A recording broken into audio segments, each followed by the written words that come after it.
ಹೊಸ ವರ್ಷದ ಯುಗಾದಿ ಹಬ್ಬದ ಶುಭಾಶಯಗಳನ್ನು ತಿಳಿಸ್ತೇನೆ.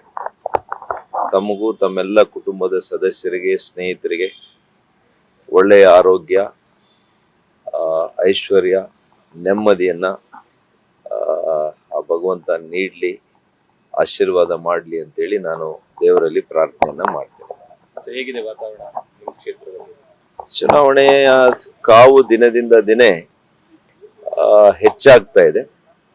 ಇವತ್ತು ಯುಗಾದಿ ಮತ್ತು ನಾಳೆ ಹೊಸದಳಕ್ಕೆ ಇರೋದ್ರಿಂದ ಸ್ವಲ್ಪ ನಾಯಕರುಗಳು ಹೊರಗಡೆ ಬಂದು ಕೆಲಸ ಮಾಡಲಿಕ್ಕೆ ಕಷ್ಟ ಆಗುತ್ತೆ.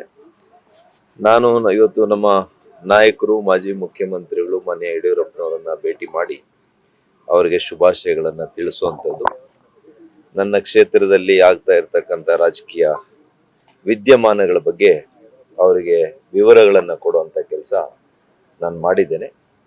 ಅವರು ಸಂಪೂರ್ಣ ಅವರ ಒಂದು ಆಶೀರ್ವಾದ ಇದೆ.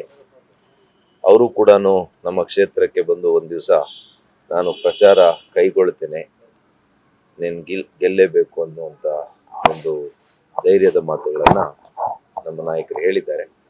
ಹಾಗಾಗಿ ಇವತ್ತು ಕೆಲವು ಮುಖ್ಯ ಮುಖಂಡರುಗಳ ಮನೆಗೆ ನಾನು ಭೇಟಿಯನ್ನು ಕೊಟ್ಟು ಹಬ್ಬಕ್ಕೆ ಅವರಿಗೆ ಶುಭಾಶಯಗಳನ್ನು ಕೋರುವಂತ ಕೆಲಸ ಮಾಡ್ತೇನೆ. ಏಪ್ರಿಲ್ 14 ಮೋದಿ ಅವರು ಚಿಕ್ಕಬಳ್ಳಾಪುರ ಸಮಾವೇಶ ಅಂತ ಇನ್ನೂ ಅಧಿಕೃತವಾಗಿ ನಮಗೆ ಮಾಹಿತಿ ಬಂದಿಲ್ಲ, ದಿನಾಂಕ ಅವರು ಪ್ರಚುರಪಡಿಸಿಲ್ಲ, ಅಧಿಕೃತವಾಗಿ ನಮಗೆ ಹೇಳಿಲ್ಲ 14 ಅಥವಾ ಇನ್ನೊಂದು ದಿನಾಂಕ ಇದೆಯಾ. ಆದರೆ ನಮ್ಮ ರಾಜ್ಯದಲ್ಲಿ ಮತ್ತೆ 3-4 ಬಾರಿ ಆದ್ರೂ ಬರ್ತಾರೆ ಅನ್ನುವಂತ ಮಾಹಿತಿ ಇದೆ. ನೋಡೋಣ, ನಾವು ಕೂಡ ಅದನ್ನ ಎದುರು ನೋಡ್ತಾ ಇದ್ದೀವಿ.